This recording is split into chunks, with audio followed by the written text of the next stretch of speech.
All right, everybody, welcome back for another deep dive. Excited to be here. Today, we're going to be looking at two companies that are in the AI space. Okay.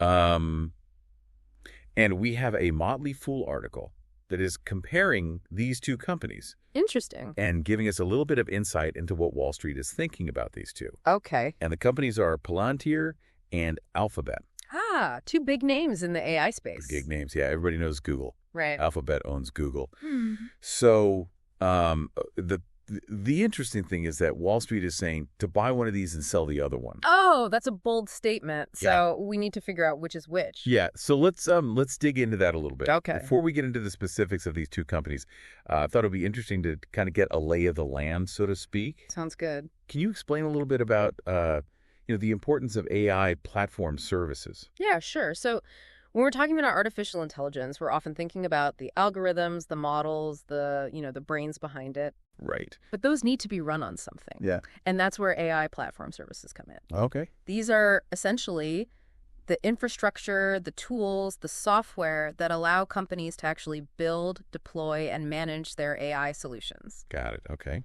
And this is expected to be, the fastest growing area of the tech sector in the coming years. I can see that. Because, think about it, every industry is being touched by AI right now. Right. So the demand for these platform services is just going to skyrocket. Absolutely. And it affects all of us. Yeah. Because every industry is going to be affected by this. Exactly. So let's talk a little bit about the two companies that we're looking at today. Okay. So the first one being Palantir. Yeah. Palantir's been around for a while. They've been kind of in the shadows for a long time. A bit of a mysterious company. Yeah, working with like intelligence agencies and government and that kind of thing. Yeah, they got that reputation. Yeah, but they've come out into the light a little bit more lately, Okay. and they've got their platforms called Foundry and Gotham. Mm. And these platforms are all about data analytics. Right. Making sense of all that data. Big data. Yeah, big data. Yeah. So they're offering these to businesses as well. So they're branching out a bit. They're branching out. Yeah. Interesting. So that's kind of the gist of Palantir. Okay. Now, Alphabet, everybody knows Alphabet. Google, right. Yeah, they own Google. They own YouTube. They're everywhere. They're everywhere. They own Android, the Android operating system. Hard to escape them. Yeah. So, but what's interesting for us is their AI development. Yeah, and they've been making a lot of noise about their new Gemini AI models. Yes. Have you seen those? I have, actually. I've seen some of the new features that they've been rolling out with Google. Yeah. And they've been very impressive. Well, those are powered by Gemini. Oh, wow. Okay. Yeah, that's their new, kind of their flagship AI technology right now. I did not know that. Yeah, and they're not just using it for, consumer-facing stuff. Okay. They're also integrating it into their cloud computing platform, Google Cloud. Right. Which right. puts them in direct competition with Palantir in this AI platform space. I see. It's getting very competitive. It's like a battle of the titans. It is. Yeah. Yeah. So those are the two players. Okay. Now let's look at Palantir, specifically what the Motley Fool article is saying about Palantir. Right. They're saying some really good things. Okay. Like what? Well, they have a growing customer base. That's always a good sign. Yeah. And their customers are spending more. So they're not just getting new customers, but the existing ones are spending more. Exactly. And their revenue has jumped 27%. Wow. That's significant growth. Very significant. So it seems like they're doing really well. On the surface, yeah. And also, just to add to this, there are independent research firms like Forrester and Dresner Okay. who are recognizing Palantir as a leader in AI and machine learning. So they're getting industry recognition as well. Yes. So it seems like they're doing everything right. Right. But Yeah, there's always a but. there's always a but in the stock market. Yeah, what's the but? So Wall Street analysts are actually giving Palantir a price target that implies a 37% drop. Well, wait a minute. Hold on. 37% drop. Yeah. But they have all this positive news. They've got customers. They're growing. What's the deal? So this is where we have to look a little deeper. There's this concept of a price to earnings ratio. Okay. Or PE ratio. Yeah. And this basically tells you how much investors are willing to pay for every dollar of a company's earnings. Right. And in Palantir's case, their PE ratio is a 140x. Okay. Which is really high. That sounds high. It is high. It means that investors are paying $140 for every $1 of profit the company makes. Oh, wow. And that suggests that the stock might be overvalued. So even though they're doing well, it's like they're priced too high. Right. It's like you're buying a used car. Right. And they're asking way more than it's actually worth. Right. Even if it's a good car. Even if it runs well. Yeah. You're still paying too much for it. Okay, so that's the issue with Palantir. That's one of the concerns, yeah. So maybe that's why Wall Street is saying to sell. Possibly, yeah. So what about Alphabet then? Okay, so Alphabet, as we mentioned, they've got this really strong foundation. Google search is still dominant. Yeah. Online advertising. YouTube. They're bringing in tons of revenue. Yeah. And then you add on top of that the fact that they're integrating these Gemini AI models into all their products. Right. And then they're also pushing Google Cloud. Yeah. And it's growing like crazy. Yeah, it seems like they're firing on all cylinders. They are. Yeah. They have a lot of momentum right now. So it sounds like Alphabet is the more solid choice.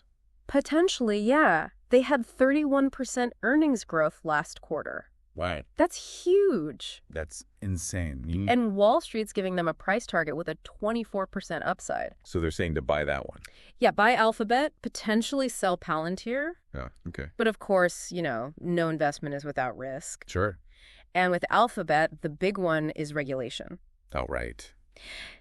They've been facing antitrust concerns for a while. Yeah, I mean, they're huge. They're huge. They're everywhere. And governments around the world are starting to look at them and say, are you getting too powerful? Right. Are they a monopoly? Exactly. Yeah, and those concerns aren't going away. No, they're probably going to increase. Yeah, so that's the risk with Alphabet. But it's a big risk, yeah. Okay, so it's kind of like we're weighing, Palantir is maybe overvalued, and Alphabet is facing these regulatory hurdles. Right. So it's kind of, which risk are you more willing to take? That's a tough choice. Yeah, it is a tough choice. So I guess it comes down to, what's your investment strategy? What are your goals? Exactly. Are you looking for short-term gains or are you in it for the long haul? Right. What's your risk tolerance? All these things factor into the decision. Okay, so we've talked about growth, we've talked about financials, we've talked about risk, but what about their actual strategies? How are they approaching this whole AI platform game? Yeah, let's dig into that.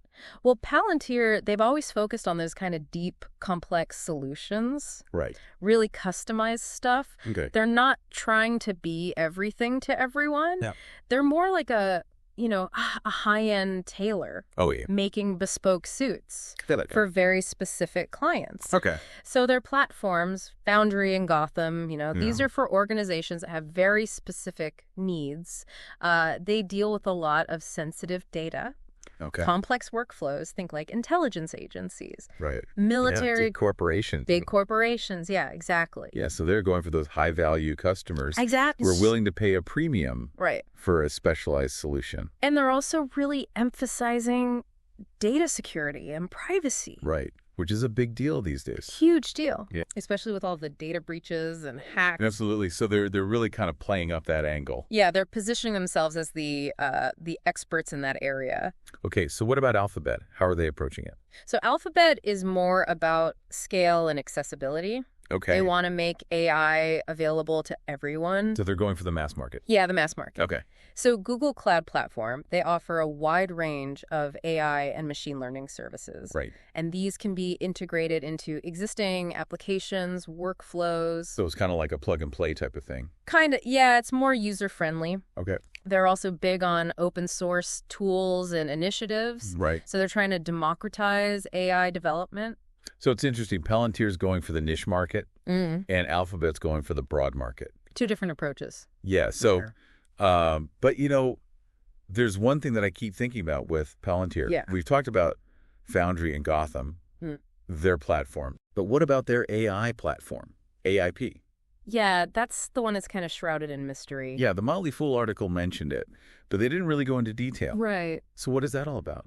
Well, from what we can gather, it seems like their attempt to create a more general-purpose AI platform. Okay. Something that can be applied to a wider range of problems. So maybe they're trying to compete with Alphabet on that front. It's possible, but it's also possible that they're just trying to augment their existing platforms. Right, make them even more powerful. Exactly. Okay, and then there's the whole boot camp strategy. Right, the boot camp. They're hosting these boot camps to get people excited about using AI. It's an interesting approach. Yeah, but we don't really know how effective it's been. Right, the article didn't provide much data on that. Yeah, so it's kind of like a a question mark. A bit of a wild card. Yeah. So I guess the big question is, Yeah. which one of these companies is the better bet? Well, that's the million-dollar question, isn't it? It is. And I don't think there's a simple answer. Right. Both companies have the potential to do really well. Okay. Alphabet has the size, the resources, the brand recognition. Right. Palantir has the innovation, the agility, the focus. So it really comes down to your own risk tolerance and investment goal. Exactly. If you're looking for a more stable bet, you might lean towards Alphabet. Okay. If you're more comfortable with risk, Palantir might be more appealing. So are you saying that we just don't know? I'm saying that investing is never a sure thing. Right. There's always risk involved. But you got to do your research. Absolutely. And make an informed decision. Exactly. Well, I think this has been a really insightful deep dive. Yeah, I've learned a lot. Me too. Always good to compare these kinds of companies. Absolutely. See what their different approaches are. Yeah, and it's exciting to see how AI is developing. It is. It's a rapidly changing field. Absolutely. And it's going to have a huge impact on all our lives. Well, on that note, I think we're going to wrap it up here. Thanks for joining us for another deep dive. It's been a pleasure. And we'll see you next time.